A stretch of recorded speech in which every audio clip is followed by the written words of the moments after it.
Today's episode is brought to you by Search Press. For almost 50 years, Search Press has delighted crafters with detailed instruction books for knitting, crochet, sewing, quilting, fiber crafts, painting, and drawing. Authors Debbie Shore, Sara Payne, Claire Gelder, and Lorna Bateman have new best-selling titles to satisfy your sewing, quilting, crochet, and embroidery needs. Thank you so much, Search Press. And now, here's the show.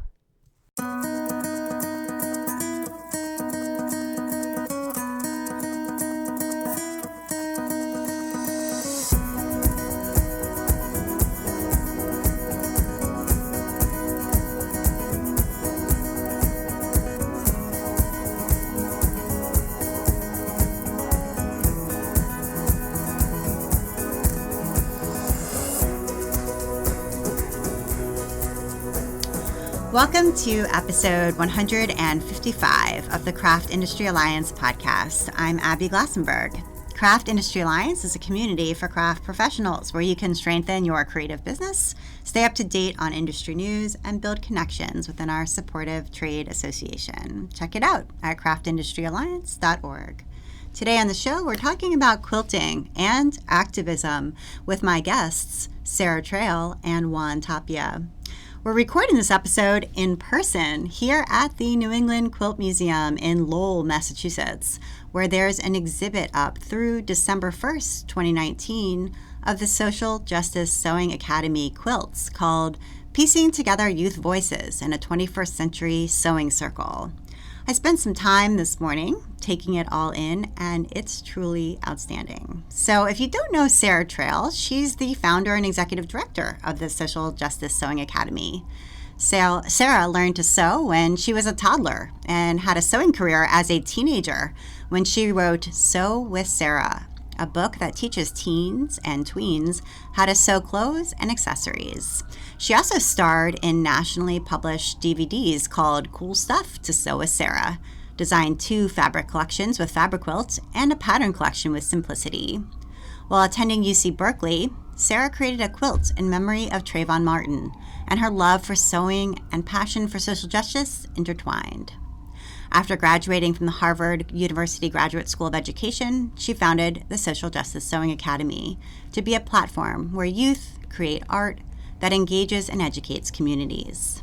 Juan Tapia is one of the students who has been a participant in the Social Justice Sewing Academy, and I'm excited to hear from him about his experience as well. Juan just graduated from high school and is now working for a nonprofit called Courage, Communities United for Restorative Youth Justice, that works with formerly incarcerated young people. He's a digital design associate and is hoping to become the communications department head at the organization. So Sara and Juan, welcome. Welcome. Thanks for having us. Yeah, thanks for traveling all the way from California to Boston to see the exhibit and to talk with me. So I spent the morning looking at these moving and beautiful quilts in this really inspiring exhibit, and I'd love to start by having you walk us through the process of how they were made, Sara, because you've developed a really specific process with different groups of people who are involved at each step, which is really interesting. So for people who don't really understand it yet, if you can explain how it all works. You start with young people and a conversation. Is that right? Yes. So we start in typically a high school class, although we've done it in homeless shelters, juvenile halls, and various other community settings. But it starts with conversations on, what matters to you. What do you come up with as a community definition of social justice? What issues are? It's very much built on a place-based education platform, which is grounded in whatever the community we're doing the workshop in. So in Chicago, they care about issues that are happening in Chicago, while in Memphis, they're talking about very specific Memphis issues, as would be in Boston. So the kids it's really home-based on kind of centering their narrative and their experience in wherever the workshop is being held. But they talk about systemic, institutionalized, structural forms of problems that are happening, how we can break them down, kind of talk about possible solutions, come up with how does that look like visualized. So it's if you had to visualize your issue without using any words, what would that look like? We kind of have conversations moving from a theory or an idea to an image. So kind of after those conversations, we do a peer review where they design something and they show it to someone just on a piece of paper. They show it to someone and they say, what does this drawing mean to you? And if a stranger can look, and like by stranger I mean another classmate or another adult facilitator that might be helping in the room, if they can look at someone's drawing and say, oh, I get it, this is about this issue. Whether that's income inequality of men making more than a lot of women, whether that's an indigenous water, conservative issue, whether that's gun control or even just gentrification. If you can look at your image that doesn't have any words and understand the social issue you're connecting it to, then that's a good design. Then they move on to the, the block creation process, in which they get a 15-inch piece of traditionally Kona cotton, and they use raw edge applique techniques minus the sewing of using glue base stick glue and fabric to secure and design their block. And then they write an in-depth artist statement, which is a 2-pager of who you are, why it matters, what your block's about, what you want the community to know, and what you could do, if anything, to work on addressing the issue. So when they're doing the design process, so is this over more than one session? So I'm just trying to envision. It's usually 4 to 6 hours. So whether we break that into every Monday through Friday. Monday will be conversation, Tuesday will be conversation, Wednesday will be design, Thursday, Friday will be block creation, or it can be an afternoon and an after school program from 3 to 7 will include light dinner or snacks, and it'll be finished in one day. So the model is really different, but on average it's at least a few hours. A few hours, okay. And are you generally working with communities of color doing this, or can really any community do this? Really any community. Typically the communities that do request it are low income, which inevitably is unfortunately disproportionately communities of color, but we've definitely done it in almost all monogamous or hegemonic privileged suburbs. Okay. So it's definitely an adaptable kind of model, but I'd say majority are young people of color. Okay, got it. All right, and so they go through the conversation of what's important to them, what issues are facing their community. Then they go through this idea of sort of sketching that out without any words. And is it always no words that end up on the blocks? No, they can definitely add words, and that's the key piece of the second part, which is the embroidery volunteer. Typically cutting out letters out of fabric is pretty hard for kids who've never used textiles before. Yeah. So it's definitely not you can't have words. It's a really focus on your image, because that's what the majority of your time should be, because this is like an art piece for you to express yourself. But if you want words, that's what your design instructions and stuff that will go to an embroidery volunteer.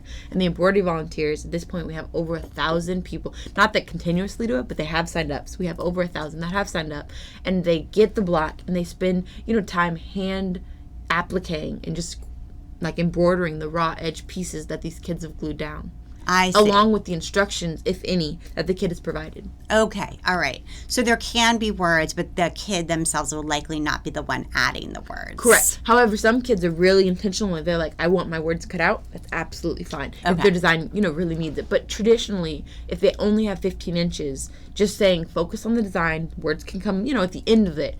It's just like, for example, if I've learned in trial and error, if you allow kids to start words, they'll start with their words and they won't finish their block design. Right. So it's just a timing thing of, if something's not going to be done, let it be words, because the volunteer can catch you on that. Whereas opposed to if you start with your words and you don't finish your design, your block's not going to make sense. Are there any other things you've learned besides that? I bet there are other things you've learned around composition or tips that you give them. Like, for example, before we start, we'll do a quick lesson on color theory. We'll do a quick lesson on realism. It's like some kids will see fabric and love the cotton candy pink, but they want their block to be on mass incarceration. So as much as that might look avant-garde to do a jail in pink, people might not understand it's supposed to be a jail.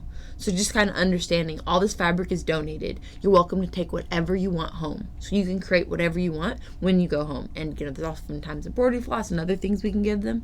But really just understand this. The purpose of making this block, as much as it is, to have fun and express yourself, but it's really to have people understand what your issue is. And it's sometimes the viewers might not understand it, while you will understand it, and not everyone may take the time to read your artist statement. So just kind of encouraging youth to stay grounded in, you want this to illustrate what you want it to illustrate, and I don't want any fabric choice to deter someone from understanding your message. Right. So just not choosing it because it's super pretty. Correct. But you can take the pretty stuff with you, so you don't have to just depart from it. Correct. You can still have it because it is donated, and probably you don't really necessarily always have access to fabric. I mean, very few of us do necessarily, right? If you're not really a quilter, how would you have access to fabric if you're, don't come from a family who sews, for example? So you can still have it, but for this project, focus on the message. Correct. Okay. That's a good tip for sure. And color theory, that's good to teach them for sure. Just understanding contrast. Sometimes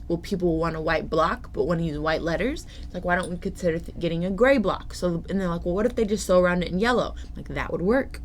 So really just kind of understanding, but not necessarily all young people understand during the immediate workshop process how involved each step of the community quilt is. Okay, right. So it's like some kids will understand, especially if I have an example, but sometimes I'll do a workshop without an example of a finished product. So they necessarily won't, like I'll have an example of what embroidery looks like, but if the person who's embroidered has used real colors on real colors, they're not going to understand the level of like contrast that embroidery can have.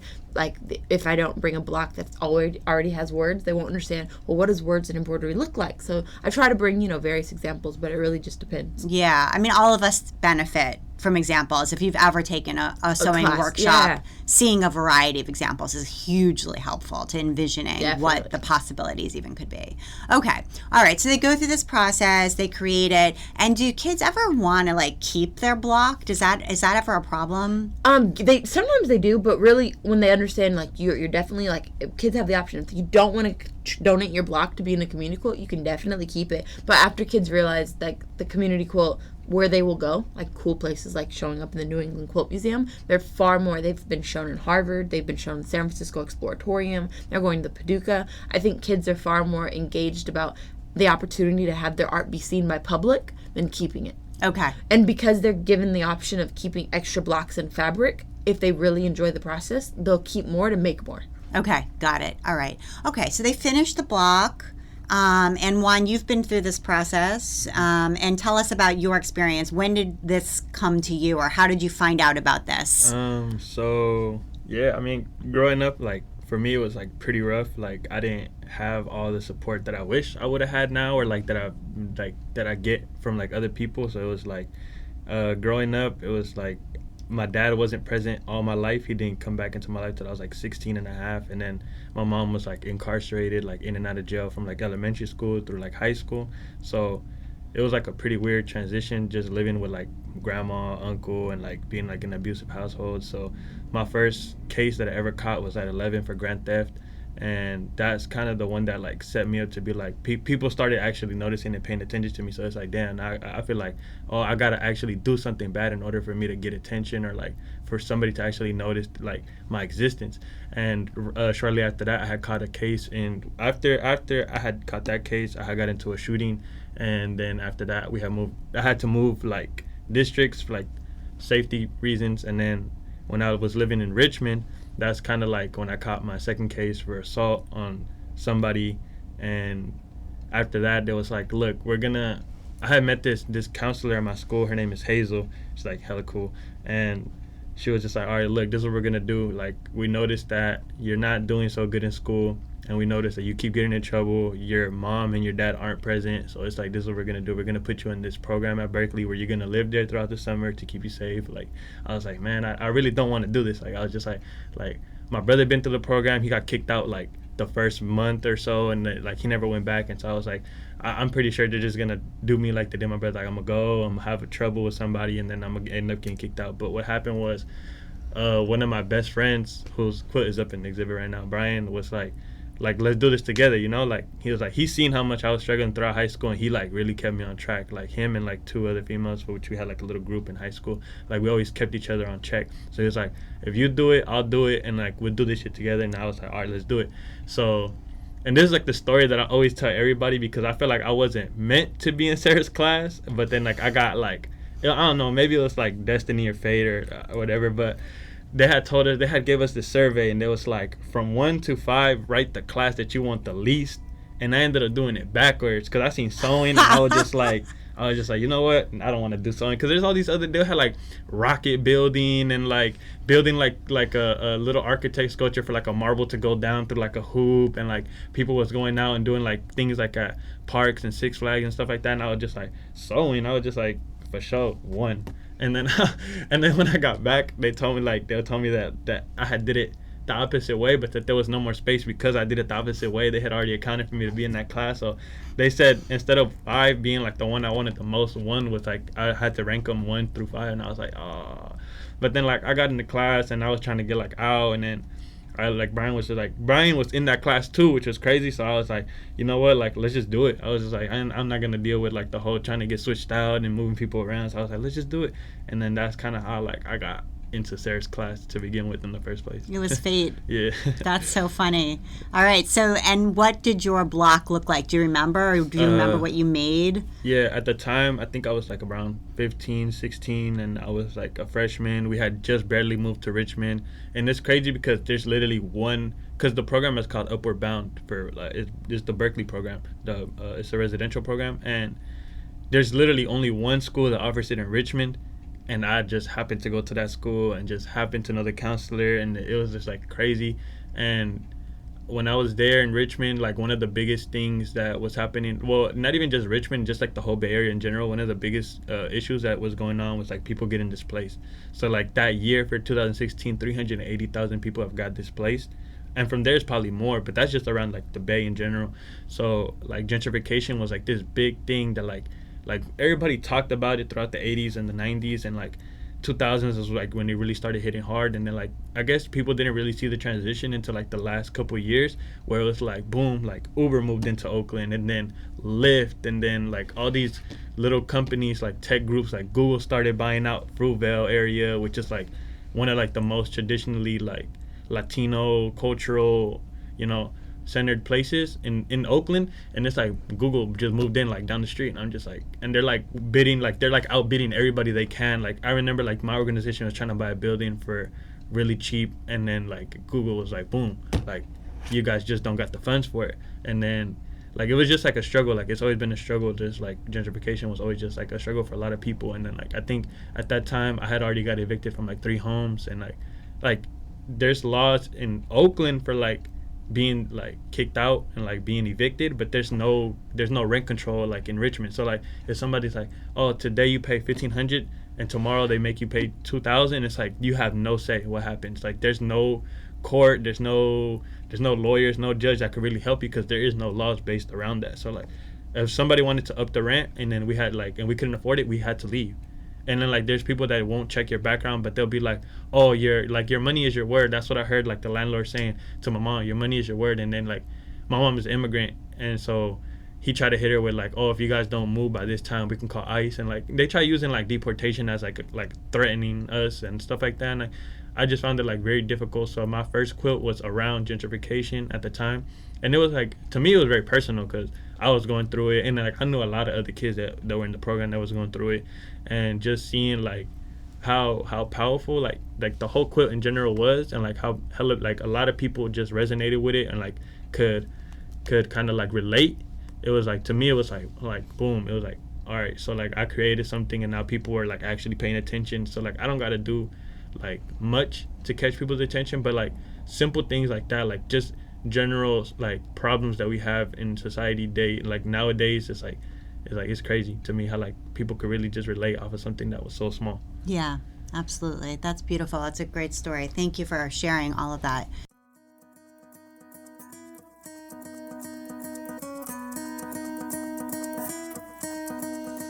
I want to take a minute now to talk with our sponsor, Search Press, and we have 2 Search Press authors here with us to tell us more. I'm Debbie Shaw, and I'm an author with Search Press. And Debbie, what brought you to your craft? My mother was a seamstress, so I've always been a sewer. I started writing sewing books around about 10 years ago, and it completely took over my life. I now design books, fabrics, patterns, and products, and I've got the best job in the world. I bet. Thank you so much, Debbie. My name is Sara Payne, and I'm an author for Search Press. And Sara, what brought you to your craft? I've been a crafter since I was a very small child, but a chance visit to a fabric shop about 15 years ago when I saw all of the colours, I saw the quilts. I immediately bought a sewing machine, a ton of fabric, signed up for a year-long workshop immediately, and I was completely hooked and haven't stopped stitching since. Now that you've heard a little bit from Debbie Shore and Sara Payne, you can check out their books and all the rest of the Search Press authors in your local fiber arts and craft stores, or view their whole catalog at Search Press North America. That's searchpressusa.com. Visit Search Press at the New York Sheep and Wool Festival, Quilt Market, the Embroiderers Guild of America, TNNA, and many more craft industry events. Thank you so much, Search Press. And now, back to my conversation with Sara and Juan.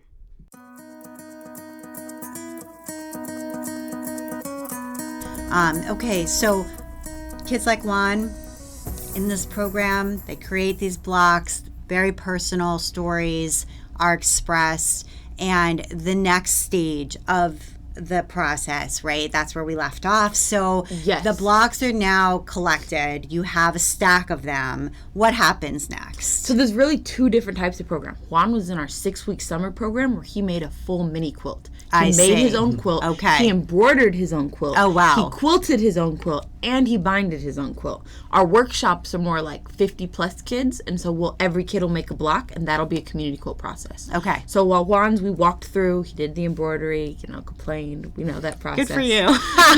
That's a lot. Our workshop process, so we finish the blocks, a few hours, we come in. It's really just about the conversation, about the therapeutic just outcome of creating something that you're proud of. Then I get them all. I take a photo. I document. We have people sign up on our website to embroider a block.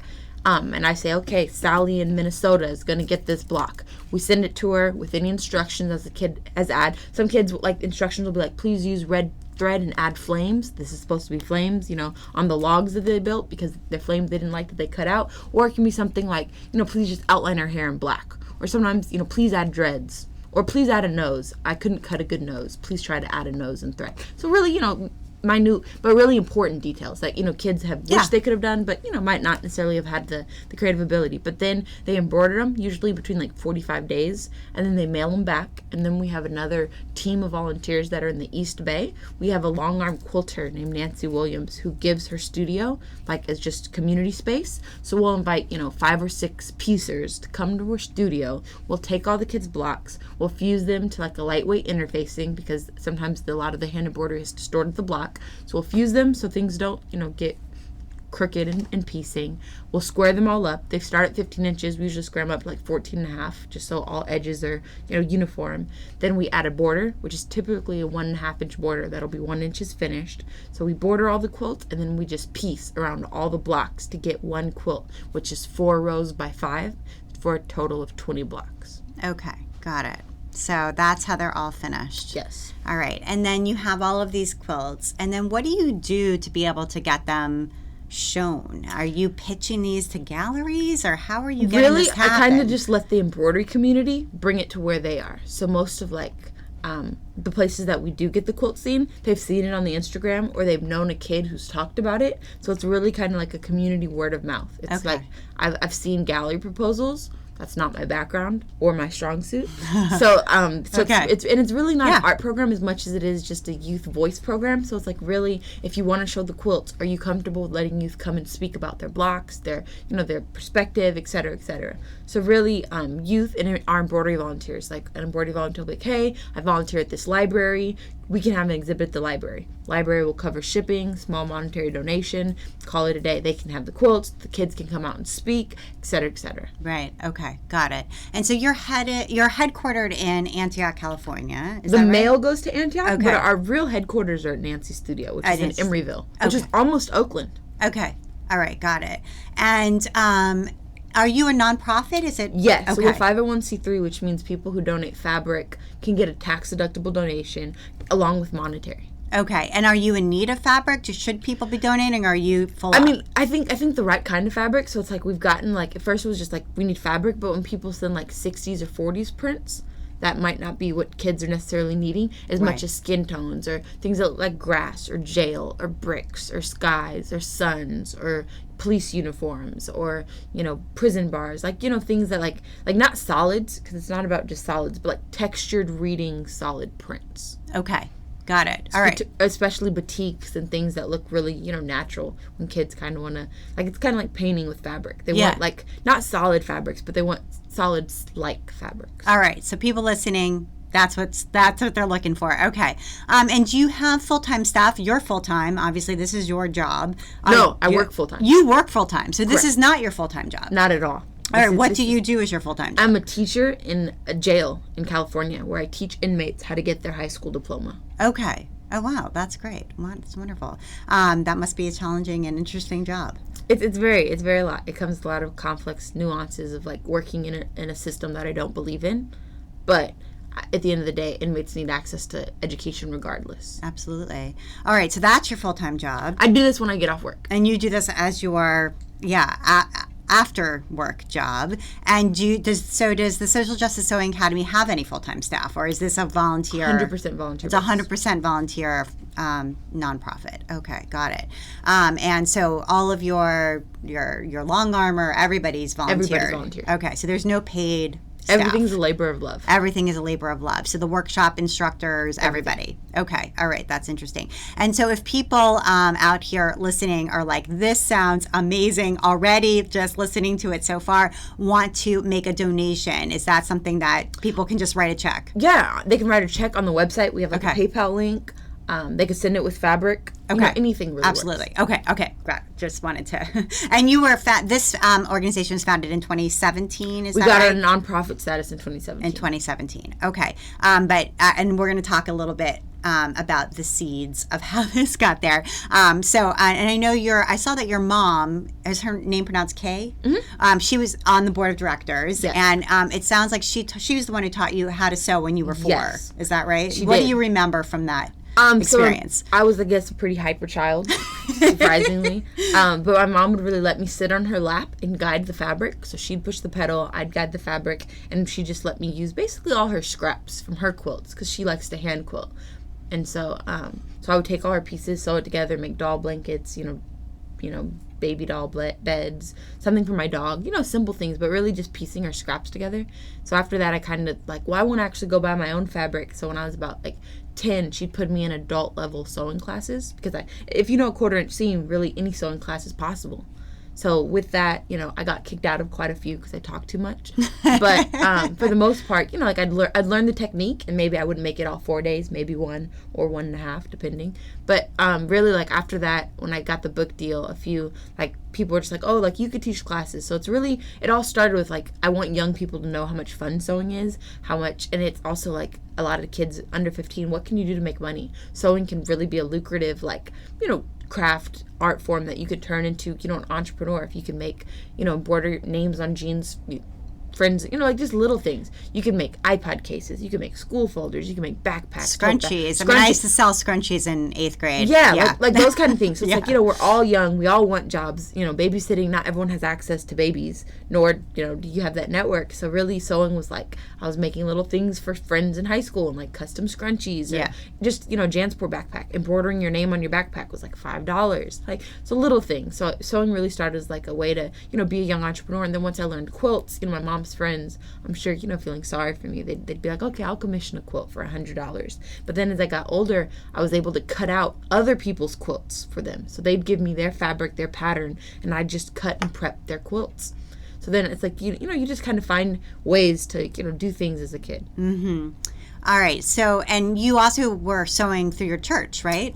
The Grace Temple church, my pastor allowed us to buy 10 sewing machines from Walmart, and we had a sewing studio that would be after service. And so with that, basically every youth Sunday, kids can bring stuff that they're proud of. So I'd always bring sewing stuff.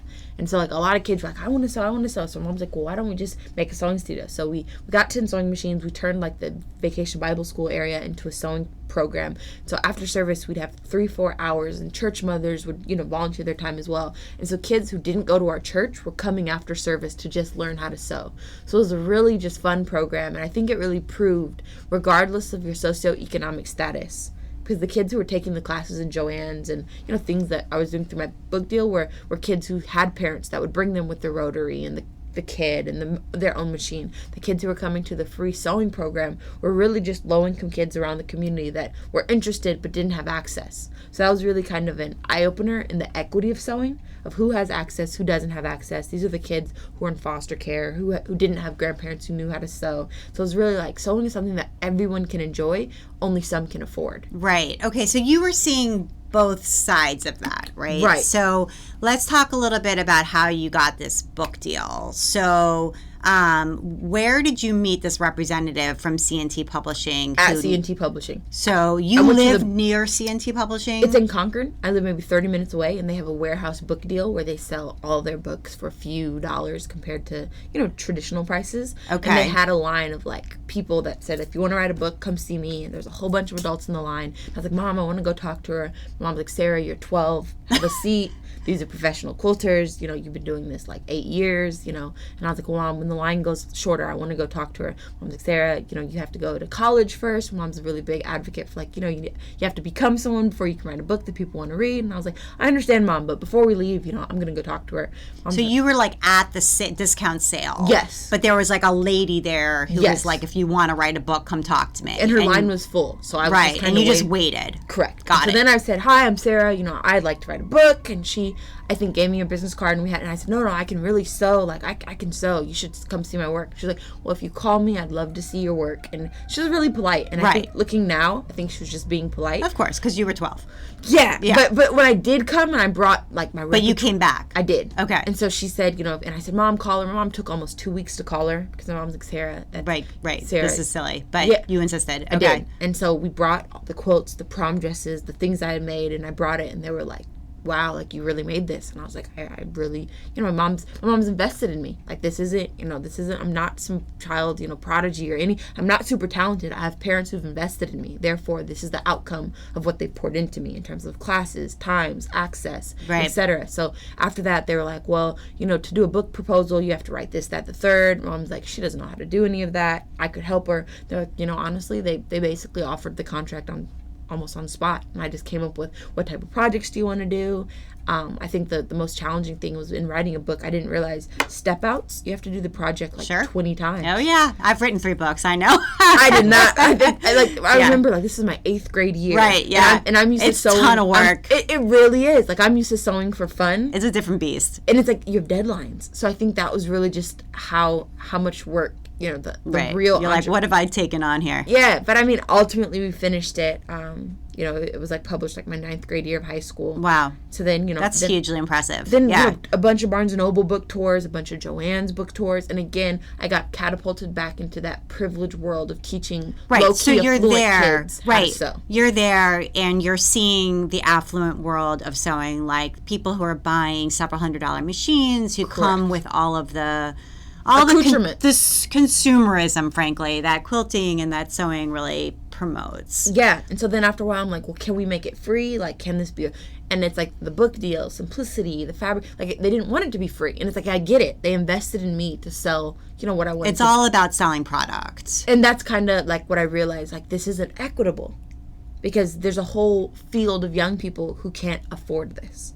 So it was I feel I was perpetuating privilege and I was perpetuating inaccessibility by promoting, these things. So then, so when you were doing the free classes at church after the service, the kids who were coming to that didn't own their own machines. Correct. But they had the machines from Walmart. They could come. The fabric was there. Everything. And they could do the same stuff. But exactly. Right. So it was I was in the world of I was doing it for free after church on Sundays. I was doing it for profit, But it's it wasn't even about profit. It was about I had to do it because I wrote the book. So I promised so many events.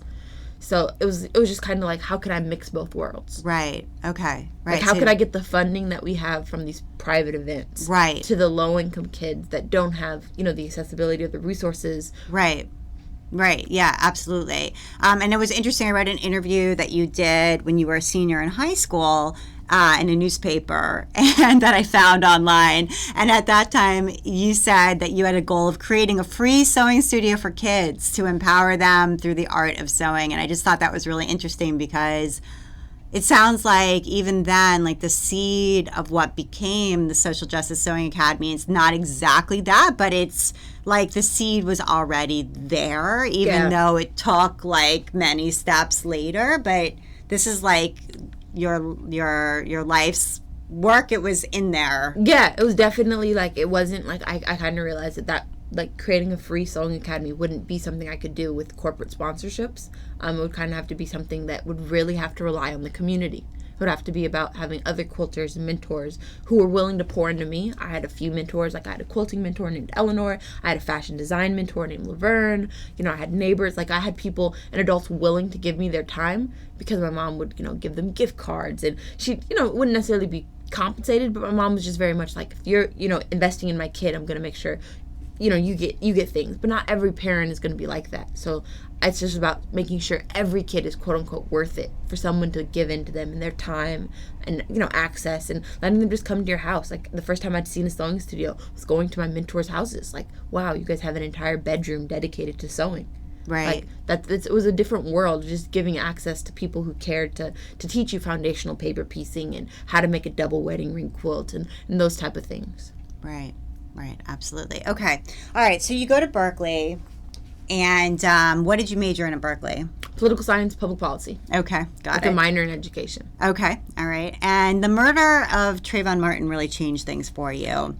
Yeah. And I wondered if you could describe sort of how you turned to quilting in that moment, and what you did, what you made, and like the connections, that how it sort of brought things together for you. So yeah, in 2012 when Trayvon was murdered, it was my freshman year at Cal, and I was a young college freshman. I'd skipped a little bit of traditional school, so I was young, so my parents were kind of having me come home every weekend to sew, and really just to be home, because they didn't want me free on the weekends at college. Did you go to college early? I did. So what? 17. At 17. Okay, got it. So they were just like, you know, you need to come home till you're 18, you know. So, I mean, just being helicopter parents. I don't necessarily know why, but really, you know, Trayvon got killed. I was in the middle. I think I was making probably a double wedding ring, or like a foundational 50 state stars. Like, it was this really intensive pattern that took a lot of time. So I'm in the class, and Trayvon was maybe killed that week, and I'm like, guys, did you hear about Trayvon Martin? I'm again with my quilting class that I've been with for a few weeks. This is an every Saturday type of class, and it was really the lack of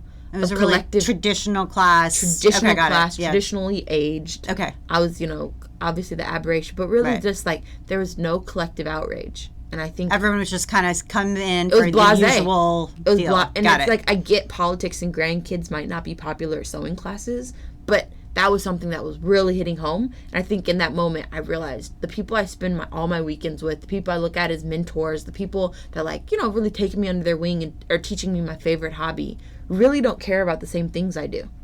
And I mean, I get that it was in Florida. I get that I didn't know him personally, but it still didn't matter. Yeah. That hit home. It was super important to you. Correct. And it was life-shattering to you. Correct. And it wasn't to anybody there. Correct. Yeah. And I think that was really when it's you know what? I didn't finish that. I mean, I ultimately finished it, but I kind of put that quilt home. I was like, Mom, I don't necessarily want to go back. I want to make a new quilt. And she's like, well, what do you want your quilt to be on? Trayvon Martin, I made a quilt called Rest in Power Trayvon. That was the first quilt I made that I didn't use a pattern. I designed my own patterns, but when I made quilts, it was I was going to do a hard quilt so I could be this quilt that took you 7 years, I finished in a few months. It was just really about just doing things for skills, to learn the skill, have it under my belt, okay, on to the next. But this was the first quilt where I designed the pattern from scratch, and it wasn't a pattern that I was doing for making. So I had made patterns for sale, for Joanne's Simplicity, I wrote in their books, I'd make a pattern for a book, but this was really the first thing. I wasn't doing it to sell the pattern. I wasn't doing it, I was making it. It was art. Yeah, and I think that was really the big difference. So it's I looked at lots of photos of him, I read a lot of interviews with his parents, and I really just okay, I want the hoodie. How am I going to capture his eyes? What kind of fabric do I want to use? I went down to Britex. I got a lot of batiks and just random cotton fabrics, and I really wanted the background to be textured so it could show just the multi-threads and multiple makeup, multiracial fabric of America, and I really just started cutting raw applique design. So with that one, I obviously am not good at hand embroidery, but I machine, just raw applique. It was really just cutting, piecing applique, and so it was a collage. And so I made it, and then after I made it, I entered it in the same amount of shows of traditional shows, and it got denied from everywhere. Mm-hmm. And I think that was really what hit home of for someone who really never had and again, the seams, there wasn't any piecing, but it was the same caliber. It was a well-made quilt. Correct. So for it to be excluded from every show that I applied to, mm-hmm. I think that really showed me the mindset of the when you quilting had so much success and prior. so much acceptance more than anything. Like, Yeah. it was not about just hurting my feelings. It was like, you guys have accepted everything I've made since I've been 12. And the one time I make a quilt that doesn't have an accompanying pattern, that's something that really matters. That really matters. The thing that really matters. It was like, this wasn't the place for it. Yeah. So that was really like what kind of shattered it. And it's like, well, if that's not the place for it, then I'll create a new space. That's right. Okay. That's right. That's really powerful. All right. So, so what came next? So how did you create that space? What did you do next? I applied for a grant through Berkeley that started the summer program that Juan was a part of. So that was the first 6-week program, Monday through Friday, every day on Berkeley's campus. All right. And this was part of your senior thesis or the senior project? Yeah. So it's like I just designed the project. I designed a curriculum that was built heavy on ethnic studies, youth participatory action, grounded in critical race theory, really intersectional frameworks. So like Toni Morrison, Audre Lorde, James Baldwin. Like, we just read really, just like Maya Angelou. Like, we just read poems and literature from Indigenous, LGBTQIA. Like, we just really read just a lot of work, and everyone kind of, like, if we're doing gentrification, let's hear some, people and scholars in the field, poverty scholarship. Like, we just did a lot of research for them to really understand the issue in its entirety, then kind of narrow down to, like, how is it applied, and then what needs to be done. What do you care about? And so then it was really about, helping all these kids individually create their own quilt, and we had no support. So everything had to be done by them. Right. So that first program had a really strong academic piece that was part of it. Yes. There was reading. Yes. Homework. Okay. So it was like an academic program that had sewing in the afternoon kind of thing. It was it was like the scholarship informed the art.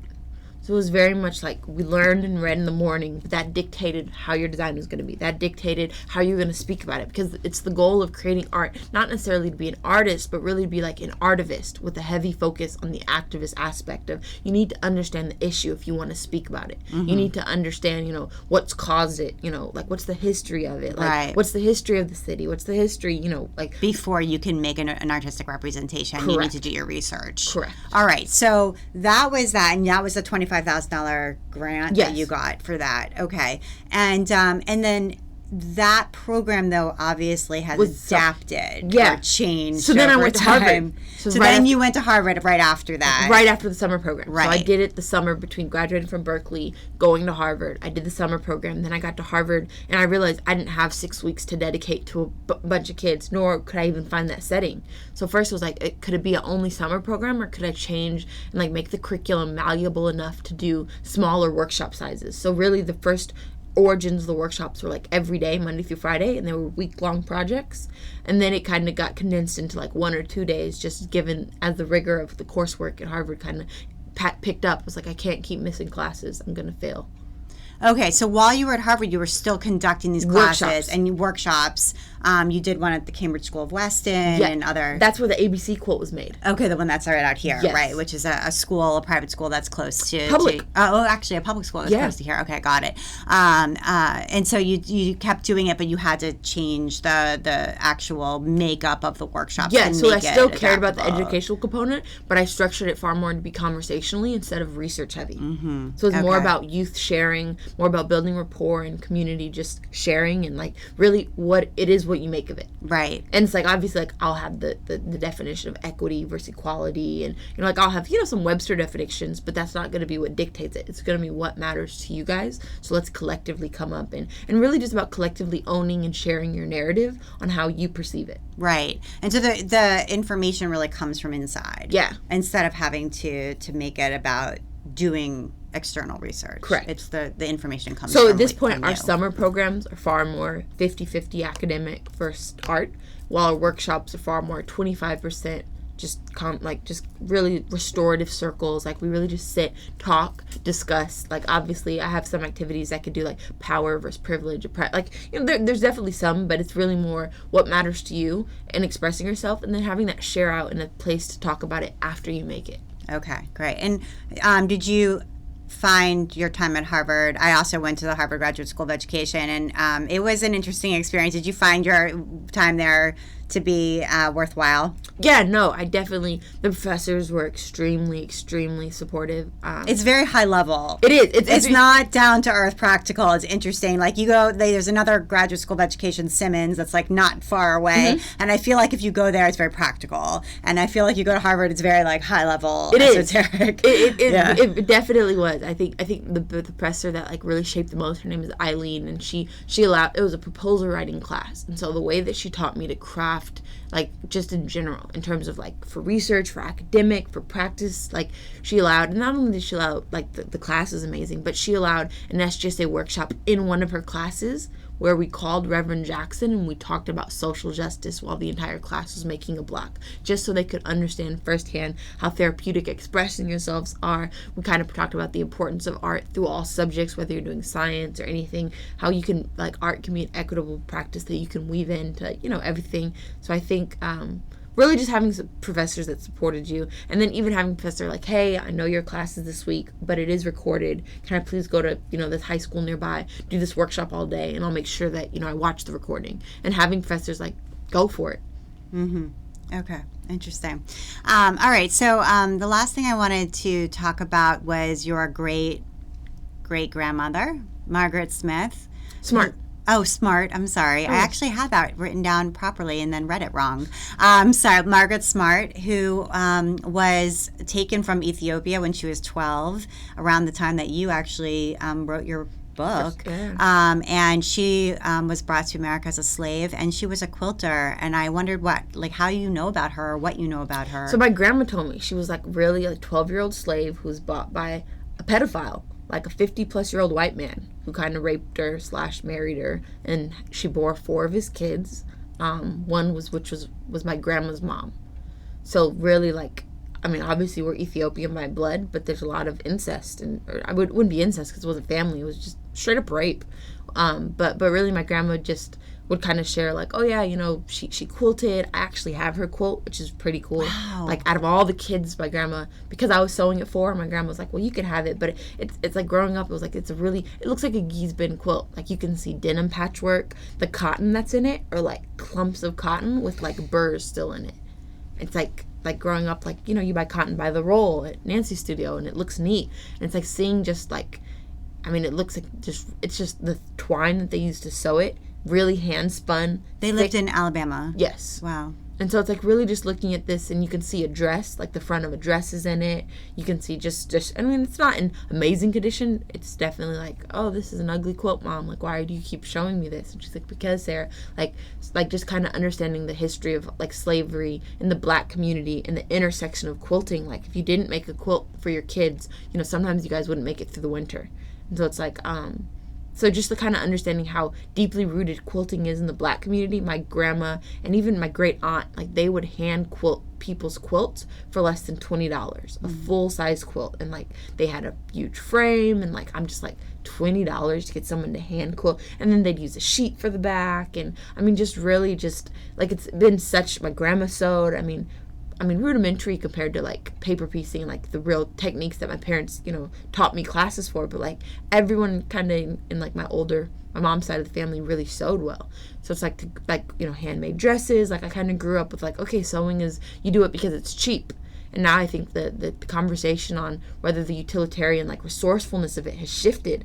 As my dad used to tell me all the time when I was in middle school, why am I spending and buying 15 yards of fabric for you to make a full size quilt? It's you're wasteful. And I'm it's not about being wasteful, Dad. It's about me learning how to do this. And so I think buying a quote unquote quilt from Walmart versus making a quilt, one's a lot cheaper. So it's therefore you have to be able to love it for the hobby and love it for the art and love it for the form of just expressing yourselves. Rather than it's cheaper to make a quilt. Yeah. It's shifted. It has completely. It's flipped completely. Absolutely. And did anybody in your family that you know of quilt or sew before you now began sewing, or are you the only one that you know of? As of right now, I'm the only one. I always seen my mom had a sewing machine, but it wasn't really to create anything. It was more to fix clothes. You know, because it was going out and outsourcing people to fix your clothes wasn't generally for a Mexican household. It's oh, come here, we're gonna sew this button back, or we're gonna put this back together. But like generally like my family is just all gang members. Like starting from my grandma, like my grandma's like the OG gang member. Then my mom is like right under her, and then my older brother's under her. So it was kind of like weird because I'm a gang member too. But like the thing is like I think it was just learning, being in a different space and environment, kind of like switching the narrative around, like what it is to really be invested in yourself. Because it's like a lot of people like think that like gangs aren't really structured, but like gangs is one of like the most structured like forms of like being placed with like a group of people that you don't really like necessarily aren't family with, but like could create that feeling or like security of being like family just by through a gang, you know. And like there's like a lot of things that changed over time, but like I was learning, it was kind of like if I can invest myself so much into being a gangster and like actually doing things for them and carrying out things for them that they wanted me to do, then I could do this, you know. And it wasn't like I never had like the experience, because I always sold my own clothes like growing up. Like if I didn't like, I don't know, like if I had a hole or something, like, or if I needed to fix jeans that was too long, I would just sew it myself. But yeah, like as in family, like I think I'm like the only one that actually knows how to do that type of stuff. Yeah. Okay. All right. So this has been so fascinating, and I want to make sure we get to your recommendations toward the end of the show, because we always do that. So we're gonna start with you, Juan. So do you have something creative that you could recommend to a creative friend, a book, an app, anything like that you think that people might enjoy? For books, I mean, one of my favorite books is The Outsiders. It's kind of like the upbringing of like these poor kids in like a rural city in like Oklahoma that kind of like go through these trials and tribulations of being like growing up poor, you know. And like you have to fight like they're the greasers, and then they gotta fight like these elite kids that like go to, like they have all this money and could afford to do all these things, and they're called like the socials. So like to me that was kind of like, it resonated with me a lot, because it's like in me growing up, it was kind of like we didn't have everything that we could possibly want, but we still tried to like fit into like a regular society or like regular norms, I guess, that people would say. And then like in that movie, I was just like, man, like this is so relatable, and like it's just crazy. Mm-hmm. And like some of the apps that I use to like put pictures, like just like post pictures, I use like an app called Afterlight, and then another one called PhotoFox. PhotoFox is more like of a phone type Photoshop, like if you wanted to edit pictures or crop things out or like fade things together and like kind of create that Photoshop look on your phone, like that one is cool. Afterlight is more like if you wanted to add things to pictures, like grain, noise, colors, filters, and stuff like that. Like those are the things that I use. Mm-hmm. And you post those to Instagram, Twitter, Snapchat. Yeah. Got it. Okay, cool. Thanks for recommendations. And to you, Sara. I will follow you with my new favorite book right now. Okay. It's How to Be an Anti-Racist by Dr. Kendi. And I think it's really just like, I read it, and I think it's really just powerful. And I'd encourage, anyone who wants to embroider an SJSA block, if you have any free time for just additional reading. It's not even like it's a book everyone should read. It's not for any specific type of person. It's really just, it gives you a framework. It gives you some rhetoric to really, defend things, and really just understand. But more than anything, I think it's just an eye-opening book that really talks about the current just discourse in America that's going on, from comments, from microaggressions, from, not only in terms of like dealing with it, but also in moving and healing from it, like, things that we can do moving forward. Great. Thank you so much. Okay, those are two great recommendations from both of you. So thank you, Sara and Juan, for talking and sharing your story and telling us more about Social Justice Sewing Academy. And if people want to schedule a workshop or just get in touch and make a donation, etc., where should they go, Sara, to be able to get in touch with you and to do that? So if they want to do an exhibit, if they go to the Instagram, or they can DM, and we can shoot you a message saying, here's the email, this is the person, or they can just go to the website, and then there's always a get connected type tab that you could send an email for an exhibit, for a workshop, for a donation. Everything's really on the website, which is www.sjsacademy.com. Okay, perfect. Well, Sara and Juan, thank you so much for taking the time to be on the Craft Industry Alliance podcast. I really enjoyed talking with you. Thank you. Appreciate the opportunity. Today's episode is sponsored by Search Press. Search Press is proud to sponsor this podcast and delighted to bring you wonderful craft books. As an independent, family-owned publisher, Search Press works with art and craft authors to make beautiful books. So check them out at searchpressusa.com. Thank you very much, Search Press. And you've been listening to the Craft Industry Alliance podcast. I'm Abby Glassenberg. Craft Industry Alliance is a community for craft professionals. And when you become a member of Craft Industry Alliance, you get in-depth coverage of craft industry news, the opportunity to connect with fellow professionals for advice and support, and access to an educational library filled with ideas, tools, and resources to help you build your business. So join us at craftindustryalliance.org. Thank you so much, and I'll see you next time.